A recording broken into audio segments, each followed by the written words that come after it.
네, 안녕하십니까. 부동산 인사이트 신성민입니다. 여러분, 부동산 129 대책 어떻게 생각하시나요? 과연 정부에서 집값을 안정화시키기 위해서 부동산 공급 대책을 발표한 걸까요? 저는 아니라고 봅니다.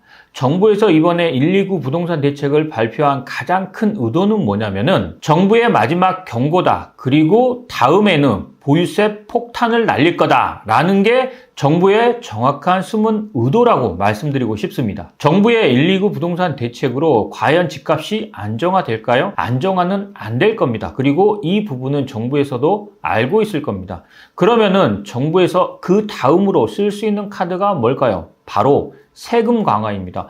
보유세 강화를 통해서 여러분들 개인의 재산을 직접 겨냥한 세금의 환수입니다. 이 부분이 이재명 정부가 이번에 부동산 공급 대책을 발표한 가장 큰 이유라고 말씀드리겠습니다.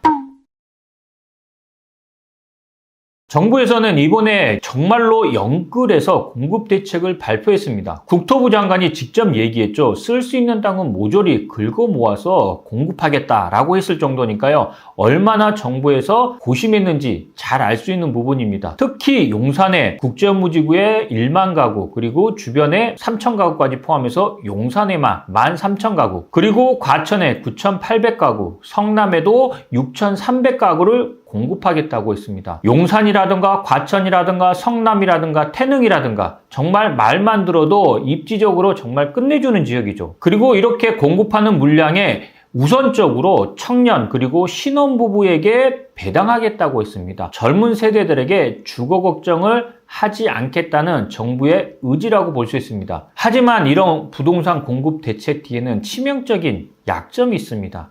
그 치명적인 약점은 뭐냐면은 실현 가능성이 없다는 점입니다. 왜 이번 대책이 정부의 보여주기식 공급 대책이라고 할 수 있는지 하나하나 따져보도록 하겠습니다. 가장 먼저 생각할 게 뭐냐? 지자체의 반대입니다. 지금 현재 용산 국제업무지구에만 10,000가구, 주변 가구까지 13,000가구를 공급하겠다고 했는데 129 공급 대책이 발표된 그날 바로 서울시가 발표했죠. 뭐라고 발표했냐? 서울시하고는 협의되지 않은 일방적인 공급 대책이다. 용산 국제업무지구라는 한정된 토지 위에 가구 수만 늘리게 된다면은 원룸 형태의 닭장 아파트만 공급이 될 뿐이다.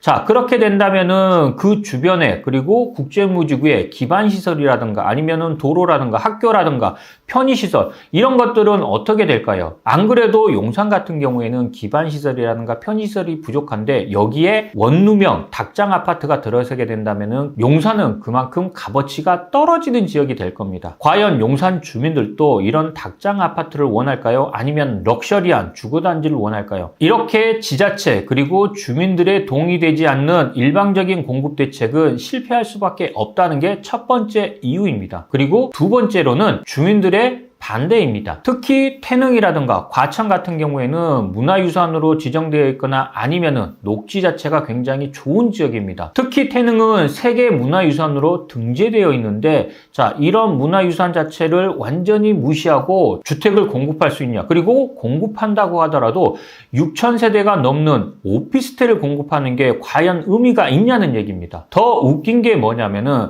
작년에 서울시에서 세운상가를 고밀도로 개발한다고 했을 때 정부에서 그리고 문화재청에서 뭐라고 했습니까? 종묘는 세계 문화유산으로서 우리 후손들에게 물려줘야 될 문화유산이기 때문에 고밀 개발은 안 된다라고 반대를 했었습니다. 그런데 종묘는 안 되고 태릉은 가능하다는 얘기입니까? 태릉은 후손들에게 물려질 문화유산이 아닌가요?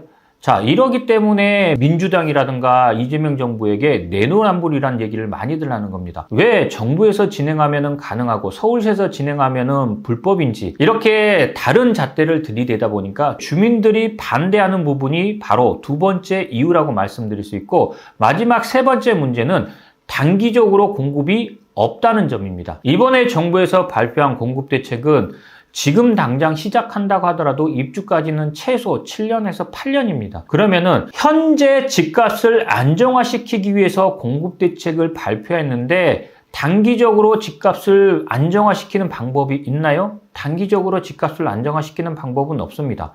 많은 전문가들이 이런 얘기를 합니다. 단기적으로 집값을 안정화시키는 방법은 재개발 또는 재건축 규제 완화를 통해서 빠르게 속도를 가져가는 게 단기적인 집값 안정을 시키는데 가장 좋은 방법이다라고 하는데, 이런 방법들은 완전히 배제하고 오로지 정부만이 집값을 안정화시킬 수 있다고 해서 이런 일방적인 공급 대책을 발표하는 겁니다. 어찌됐든 이번 발표로 단기적인 집값을 안정화시킬 수는 절대 불가능하다라고 말씀드릴 수 있는 게 세 번째 이유입니다. 자, 이런 이유들 때문에 이번에 정부에서 발표한 공급 대책 자체는 실현 가능성이 없어 보입니다. 지금부터가 가장 중요합니다. 이번에 발표한 공급 대책은 앞으로 있을 다주택자 양도소득세 중과 부활 그리고 보유세 강화를 통해서 세금을 환수하기 위한 어떻게 보면은 명분 쌓기라는 점입니다. 그러면은 여러분들은 앞으로 어떻게 행동을 해야 될까요? 이번 공급 대책이 시장을 안정화시키는데 전혀 도움은 안 될 겁니다. 그리고 이거는 세금을 환수하기 위한 명분 쌓기에 불과하기 때문에 앞으로 다가올 양도소득세 중과 부활 그리고 보유세 강화, 이거를 미리 대비를 하셔야 됩니다. 어떻게 대비를 하냐? 두 가지 방법이 있다고 보시면 될 것 같습니다. 첫 번째, 무주택자분들 같은 경우에는 보유세로부터는 자유롭죠. 그런데 내 집이 없기 때문에 전세 가격 상승이라든가 월세 가격 상승으로 인해서 주거비가 굉장히 부담이 될 겁니다. 그렇기 때문에 어떻게 해서든지 내 집 마련을 하셔야 됩니다. 지금 내 집 마련할 수 있는 방법은 딱 두 가지밖에 없습니다. 첫 번째가 로또 청약을 기다리던가, 아니면은 두 번째, 지금 당장 아파트를 살 수가 없기 때문에 앞으로 신축 아파트가 될 재개발을 통해서 내 집 마련을 하셔야 된다는 점입니다. 이 두 가지를 동시에 하시라는 얘기입니다. 무주택자분들 같은 경우에는 로또 청약을 기다릴 수도 있고, 그리고 재개발을 통해서 내 집 마련을 할 수도 있습니다. 자, 재개발 빌라를 매수한다고 하더라도 공시가격이 5억이 넘어가지 않게 된다면은 청약 자격에서 무주택 자격을 유지할 수 있기 때문에 재개발을 통해서 내 집 마련을 준비하시고, 그리고 로또 청약도 준비할 수 있기 때문에 이 두 가지를 미리 준비하시는 게 첫 번째 방법인 거고, 그리고 두 번째로 다주택자분들 그리고 1주택자분들입니다. 다주택자분들 같은 경우에는 보유세 강화를 한다고 하더라도 내가 직접적인 타격은 크지는 않을 겁니다. 왜?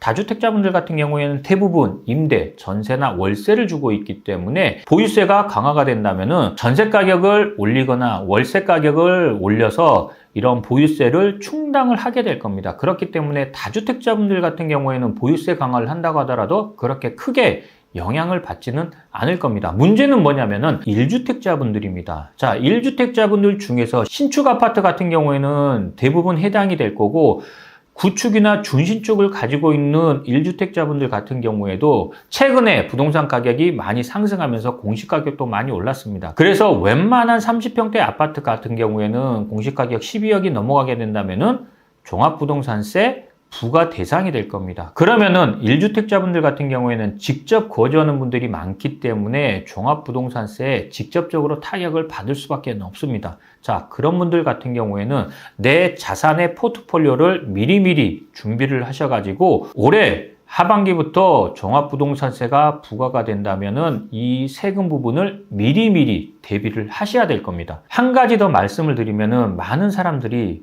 보유세를 강화하게 되면 다주택자들이 물건을 팔 수밖에 없을 거다라고 생각을 하는데요. 다주택자분들은 급하지가 않습니다. 앞에서도 제가 말씀드렸다시피 다주택자들은 대부분 월세라 아니면은 전세를 주고 있기 때문에 보유세 강화가 된다고 하더라도 전세 가격을 상승시키거나 월세를 상승시켜서 보유세를 충당하기 때문에 많은 사람들이 잘못 알고 있는 보유세 강화를 하게 되면은 다주택자들이 집을 내놓을 거다라고 생각하는 부분은 그렇게 매물이 많이 나오지는 않을 겁니다. 앞으로 무주택자분들 같은 경우에 그리고 다주택자분들 같은 경우에는 다가올 내 집 마련 그리고 다가올 보유세 강화에 미리미리 대비하셔야 된다는 취지에서 오늘 방송을 준비했습니다.